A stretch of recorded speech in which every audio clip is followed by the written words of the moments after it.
And I would be curious to see where Leon Draisaitl ranks on that list, too, of top-end forwards because, of course, he is the reigning MVP now. He won the Hart. He won the Ted Lindsay. He won the Art Ross. He won a lot of hardware this year because Connor McDavid apparently isn't the best player right now on the Edmonton Oilers. Maybe it might be Leon Draisaitl. That's a topic for another time. But specifically about Draisaitl, what did you see in his game that allowed him to take that next step this past year? Well, Leon, he doesn't take a backseat to anybody, all right? I'll take either one of those guys on my team for sure. But, Leon's ability to play as much as he does. Look at the ice time that he had. 22 and a half minutes a game, the most of any forward. He had more assists, more points than anybody as well. But not every elite player can play and produce at a high level those kind of minutes. Some guys, after 19, 20 minutes, they kind of start to go down a little bit. Not Leon. The guy is a horse. And you look at some advanced stats from Draisaitl. We talk about the puck possession per game. He's top 5 among forwards in the NHL. His possession exits, so carrying the puck out of the zone with possession into the offensive zone, the entries as well were top 10. And those exits, his ability to start a play, this is something that he hit a new level at this season.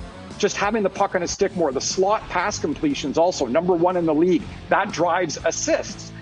Power play, he was so good. The Oilers' power play was unreal this year. I love this play with him and McDavid where he catches the puck on his backhand and then he turns and shoots. I mean, this is a new thing that we saw, but it speaks to the versatility of how these guys created offense on the power play. So many different looks. And Leon can distribute the puck, especially from that right side. He can shoot the puck.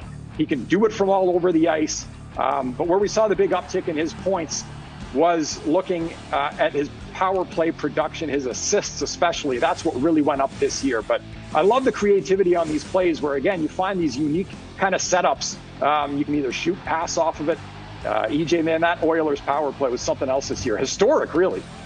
Yeah, it's funny how it works, too, because the Oilers in the previous seasons had struggled on the power play despite having these high-end players, and it seemed like they figured things out a little bit better this season, Mike. Yeah, no question. Again, I think just a lot of it was the versatility of all the different looks they were throwing at teams. And Connor McDavid is so good with his speed, right? His ability to get up the ice and blow by guys. You're not generating a ton of speed on the power play. You have to have different skill sets to be able to create offense. He's gotten better and better on the power play as his career's gone along as well. That helps. Ryan Nugent-Hopkins, I mean, this guy's one of the most probably underappreciated guys in the league. He's unbelievable. So a lot of weapons, and we're seeing some breakouts here that Draisaitl was involved in. Again, I talk about his ability to carry the puck out of the zone, up the ice, into the zone, create offense that way. There was a real uptick there as well, which helps explain some of the offense he was able to create. So just such a versatile player. But the thing that really stands out to me is he can play 22 and a half minutes, kill penalties, be on the power play, and still produce offense at a high rate. You might think all elite players, well, if they were just given the ice time, they could do it.